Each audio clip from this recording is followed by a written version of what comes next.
Bem-vindo ao Projeto Gabaritar. E agora a gente vai fazer mais um conteúdo a respeito de toxicologia. E o tema da aula de hoje vai ser alguns fundamentos básicos sobre toxicologia. E eu espero que vocês gostem. E vamos lá pro vídeo agora. Vamos lá começar então. Como eu disse, o assunto vai ser toxicologia, os conceitos básicos dela, da toxicologia. Então, vamos começar pela parte fundamental, que é falando sobre o que é a toxicologia, afinal. Ela é uma ciência, todos nós sabemos disso. Porém, o que ela se propõe a estudar? Ela se propõe a estudar principalmente as substâncias, não só as substâncias com atividade farmacológica, mas as substâncias no geral que tenham, que consigam fazer algum comprometimento à saúde do indivíduo, algum comprometimento ou até mesmo levar esse mesmo indivíduo à morte. Mas não se restringe a isso, como na imagem aqui, para ficar mais claro, eu coloquei que o planeta sendo meio que destruído, é porque a toxicologia também se encarrega e ela se preocupa com as questões ambientais. O, Algumas questões ambientais são estudadas por ela. Melhor dizendo esse conceito, para tornar um resumo mais claro, a toxicologia ela estuda aquilo que é nocivo à saúde humana, à vida do ser vivo. Ou seja, aquilo que corrompe essa vida, ou que bloqueia, ou que acaba com ela, ceifa ela, é estudado pela toxicologia. Agora, mas essa disciplina surgiu do nada? Não, ela tem um contexto histórico vasto e que é válido a gente fazer algumas menções. Eu trouxe uma linha do tempo aqui para demonstrar mais com uma clareza maior a respeito da progressão temporal e dos principais autores, principais estudiosos que se dedicaram a essa disciplina tão importante. Tudo começou 18 mil anos antes de Cristo, lá no Quênia. Aí, o que aconteceu? As flechas, porque é, todo mundo, desde a antiguidade, desde essa época, o ser vivo ele precisava de se alimentar, ele precisava caçar, precisava obter recursos. E nessas buscas, ele acabava achando algumas substâncias tóxicas. Então, ele utilizava esses recursos, essas substâncias tóxicas, a seu favor. Como? Colocando em instrumentos letais para matar animais e para ficar com sua e cozinhar e fritá-los e depois ingeri-los, ou seja, questões alimentícias e outras questões de vestimenta para se abrigar do calor com a pele dos animais. Mais para frente, no Egito, aconteceu, agora mais recente, 3 mil anos antes de Cristo, aconteceu que o faraó Menés, ele foi o principal estudioso, ele fez uma listagem de venenos e antídotos muito importantes para, ou seja, ele foi pioneiro na listagem de venenos e antídotos para catalogar eles, porque eram muito usados nessa sociedade, mesmo que, embora esteja muito ligada à religião, ela ainda assim conseguia manter um vínculo um pouco, que leve, ainda que fraco, ainda conseguia ter alguma comunicação com a ciência. Ou seja, eram os primórdios da ciência e já existia esse vínculo, ainda que frágil. Mais pra frente, agora na Grécia, aconteceu vários desenvolvimentos muito importantes, principalmente é, nos anos de 500 a 285 a.C.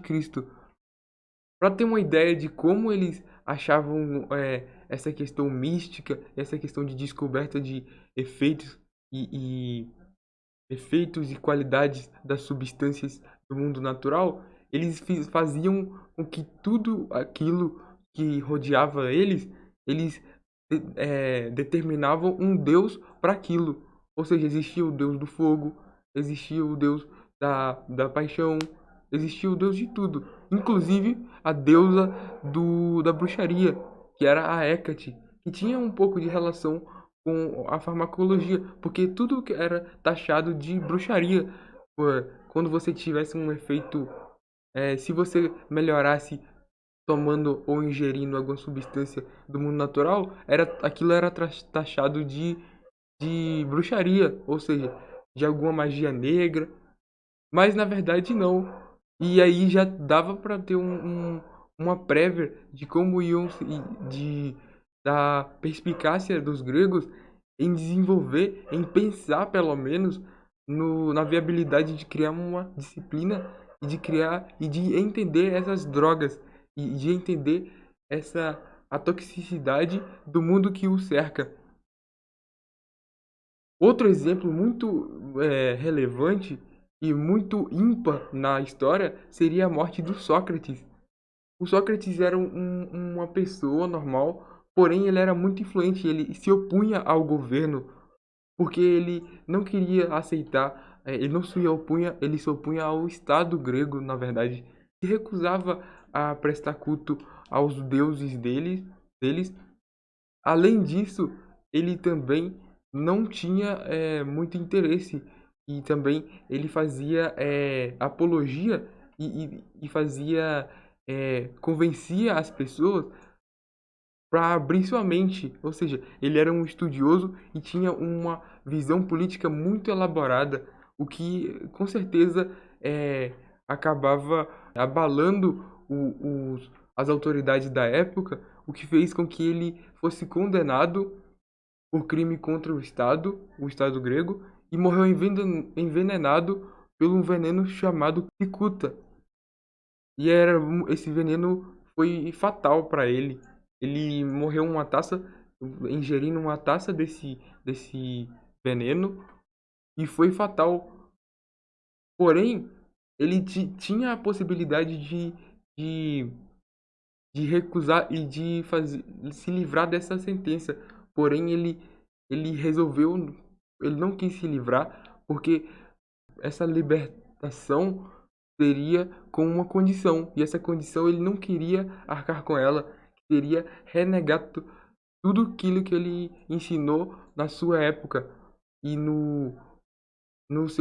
em todos os seus discursos ele teria que renegar tudo aquilo que ele doutrinou a respeito de vários assuntos, das opiniões dele, as convicções dele, e ele não quis isso e acabou morrendo. Já Pitágoras, ele também, curiosamente, a gente conhece ele mais pelo campo matemático, porém ele também se interessou por esse ramo toxicológico. Inclusive, ele fez grandes avanços e descobertas acerca por exemplo, principalmente explorando ouro, cobre, chumbo, esses metais no geral. O próximo seria Aristóteles, também grego. Ele era o principal tutor do Alexandre o Grande, e por isso ele também desenvolvia algumas ferramentas de guerra, e a principal delas era ele desenvolveu uma flecha envenenada através de sangue de cobra, ou seja, de sangue de cobra que estava em estágio de putrefação. E isso foi uma coisa muito importante para a época e que fez com que ele fosse prestigiado muito, principalmente pelo governador de Roma, né? Já o Hipócrates, ele é o pai da medicina e ele também teve o envolvimento com essas questões toxicológicas, porém, ainda que em menor grau, mas mesmo assim ele investiu pelo menos uma parcela do seu tempo para esse estudo. Agora avançando na história e chegando na atualidade, agora a gente tem os anos 173 depois de Cristo. E agora o cenário é outro, porque agora estamos em Roma. Em Roma existiu um médico muito importante chamado Galeno. E ele era romano e ele tinha uma vasta experiência. E as principais descobertas dele foram no cenário da vigilância sanitária. Ele estabeleceu, quer dizer, ele criou os primeiros, os pilares da vigilância sanitária no contexto da toxicologia. Além disso, ele fazia várias substâncias e ele desenvolvia soluções misturando produtos naturais. E isso ele catalogava, ele era muito criativo nesse processo. E ele estudou bastante. Além disso, ele criou o tratamento alopático, e foi muito importante, porém acabou que ele não é sendo, acabou que na atualidade ele não é muito utilizado, porque ele cedeu lugar ao tratamento homeopático, que é um tratamento mais seguro e com mais humanidade. Na Idade Moderna, o principal, agora a gente pode destacar e elencar o pai da toxicologia moderna, que é o Matheus J.B. Orfila, que é um médico, e ele reforçou e postulou que os métodos analíticos devem ser usados na toxicologia. Ou seja, um dos parâmetros, um dos alicerces dessa disciplina é a utilização de métodos analíticos. Por exemplo, métodos analíticos laboratoriais, com, com base em quantificadores, questões de qualidade e entre outros. Outra pessoa muito importante foi o Otto. O Otto ele melhorou o estudo o estudo, os métodos e as metodologias da extração dos alcaloides. As estratégias e os benefícios de performance é, mostrados por ele, elencados por ele, ainda são utilizados atualmente. Então ele foi uma figura de inimaginável e imensurável importância. Agora vamos passar um pouquinho sobre os conceitos fundamentais, que elencar os conceitos sobre droga e diferenciar droga, fármaco, medicamento, veneno e outros, e forma farmacêutica. Vamos começar por o remédio. Remédio, ele é uma coisa mais ampla. Por que ele é uma coisa mais ampla? Porque ele não é restrito aos medicamentos. Não é só aquele comprimido, não é só aquela ampola, aquela vacina, seringa. Não é só isso que são os remédios, mas sim tudo aquilo que é positivo para a pessoa. Pode ser até algum abraço, alguma meditação. É um tratamento não farmacológico ou farmacológico que faz bem ao indivíduo. Pode ser a escuta de música, alguma coisa que faz bem, algum hobby, entre outros. Agora, passando o conceito de remédio, agora vamos passar para o conceito de droga e fármaco. É muito comum haver a, a confusão entre esses dois termos, principalmente porque eles têm uma similaridade. E qual a similaridade? É sobre o campo, porém a finalidade de cada um é diferente. Porque enquanto um olha para a qualidade daqueles efeitos, o outro não olha para essa qualidade. A droga não olha para essa qualidade, ou seja, qualquer substância que tenha qualquer substância que faça bem ou mal pro organismo e que tenha uma estrutura química, não precisando ser essa estrutura ser conhecida. Já o fármaco ele exige que a estrutura seja conhecida e que o efeito seja benéfico. Então existem duas diferenças. A principal, a cannabis sativa, ela consegue traduzir bem essa ideia e discernir muito bem o que é uma droga e o que é um fármaco. A cannabis em si, ela pode ser considerada uma droga, porque ela não tem um caráter e uma finalidade totalmente positiva. Já o fármaco seria o canabidiol, que tem uma capacidade terapêutica já comprovada servindo para vários tratamentos, inclusive para epilepsia, para convulsão, para alguns cosméticos usam para protetores solares, entre outros, para calmante, etc. Passando esse conceito, temos o conceito de veneno. Veneno é toda aquela substância que, mesmo em baixas quantidades, é capaz de provocar a morte da pessoa. Ou seja, a pessoa, independente da dose, aquilo é maléfico sim, e é suficientemente capaz de produzir resultado óbito na pessoa. Agora a última diferenciação dessa etapa de conceituação seria a diferença entre medicamento e formas farmacêuticas. Os medicamentos, eles são aquela. É só você lembrar daquela prateleira. Tudo aquilo é medicamento, porque ele já está na embalagem, ou seja, é a forma farmacêutica, mais o fármaco em si, mais a embalagem dele. Ou seja, é ele que está no jeitinho, já foi produzido e organizado ao ponto de conseguir ser vendido e ter valor de mercado. Ou seja, é o estágio final ao qual ele vai permanecer. É o estágio final que ele vai figurar. Já a forma farmacêutica é aquilo que é o elemento que guarda o fármaco. Ou, quer dizer, na verdade, é o elemento que o fármaco, a consistência ou a forma que ele vai possuir, possuindo estado físico, estado químico e propriedades químicas e físicas diferentes. Por exemplo, pode ser uma forma farmacêutica comum é a forma de pomada. A pomada é pastosa, ela tem um ponto de fusão diferente, ela tem propriedades de ficar aglomerada e de se manter estável diferente.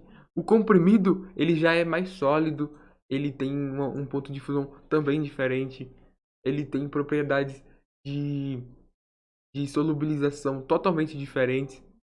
E já o líquido que fica geralmente na agulha, na seringa, ele também tem outra forma farmacêutica. Outra diferença entre eles é a questão da biodisponibilidade. Em cada uma das formas farmacêuticas vai existir uma biodisponibilidade diferente. Por isso que você deve escolher a melhor forma farmacêutica para determinado medicamento. Porque vamos pensar, às vezes você tem um medicamento que só pode ser administrado via endovenosa.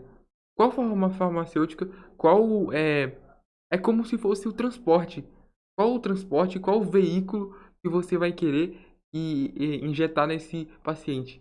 Seria a forma de comprimido, que seria de cápsula? Não, seria a forma líquida, porque seria no sangue. Ou seja, como é que você vai colocar um comprimido sólido no sangue? Seria uma coisa absurda. Você teria que perfurar muito o paciente e seria ruim. Então, a seringa é uma opção viável, tendo a forma farmacêutica líquida. Agora vamos fazer algumas questões para fixar o conteúdo e ter maior proveito dessa explanação de conteúdo.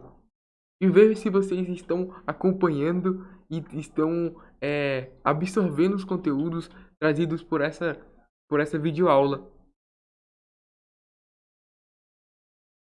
A primeira questão, ela se resume, ela diz assim: qual é o conceito de toxicologia? A gente já falou, o conceito de toxicologia é tudo aquilo, toda substância farmacológica ou não, que tenha, que seja nociva, ou seja, que, que ameace a vida do ser vivo, ou ainda que cause morte, provoque alguma comorbidade, promova também algum desastre ambiental. Pode ser, tudo isso se encaixa no conceito de toxicologia.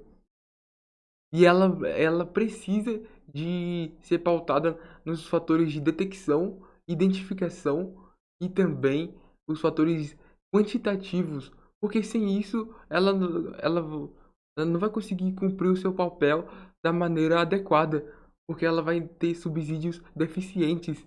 Então ela exige o acompanhamento da química analítica para ela se desenvolver e caminhar como ciência.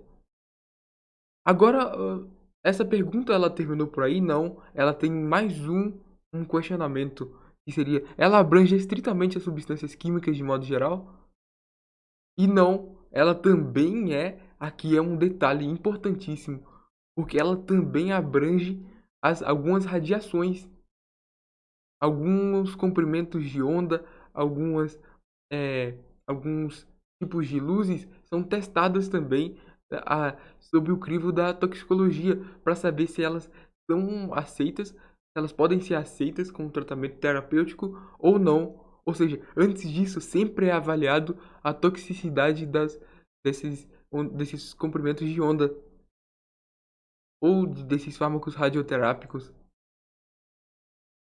Agora vamos para a próxima questão. Isso daí é apregoado daí é definido e exigido pela Anvisa. Por isso que é tão rigoroso. A segunda questão é: o conceito de droga identifica-se com o conceito de fármaco, uma vez que ambos não definem a qualidade de atuação da substância no organismo? Na verdade, não. O conceito como a gente viu lá no caso da cannabis sativa, a droga, ela é uma coisa mais ampla. Ela pega tanto aquilo que é benéfico quanto aquilo que não é benéfico para o organismo. E ela tem por condição só ser uma substância química. Já o fármaco ele precisa de ser algo conhecido e com um propósito terapêutico.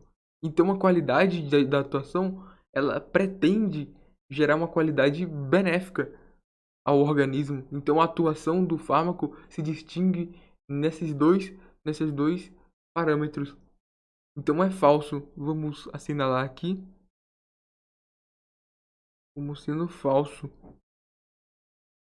Todo fármaco deve passar por procedimentos e testes de toxicidade para ser aprovado pela Anvisa? Sim, todo fármaco deve passar por esse procedimento, até porque senão a segurança não seria garantida. E todo esse teste é feito a partir de exames em animais, exames in vitro, in vivo, exames epidemiológicos, testes, entre outros testes de fase 1, fase 2, fase 3. É muito rigoroso, por isso que é muito seguro quando um fármaco chega no mercado, ele tem uma eficiência e segurança muito bem comprovadas por essas etapas anteriores. E se houver alguma negligência nesse processo, a empresa farmacêutica deve ser responsabilizada e deve responder até mesmo criminalmente por negligência. Já a questão 4, e aqui então o gabarito é verdadeiro, portanto assinalei aqui. A quarta questão seria o seguinte: a toxicologia mecanicista foi um marco para tal ciência, pois aprofundou as investigações acerca do mecanismo de ação das substâncias. Sim, lá meados do século XX, existiu essa revolução da toxicologia. Ela agora começou a propor os mecanismos de ação, os principais mecanismos de ação envolvendo os fármacos. E isso foi revolucionário, porque sabendo o mecanismo de ação é muito mais fácil definir novos fármacos, criar novos fármacos, estruturas com um potencial de efeitos adversos menores e uma substância. E é muito bom saber o caminho do fármaco, porque a questão da descoberta mesmo, entender como o próprio organismo vai reagir quando se deparar com alguma substância estranha, ou as interações medicamentosas foram muito elucidadas porque a partir do momento que se sabe os mecanismos de ação, as interações medicamentosas elas vêm por consequência.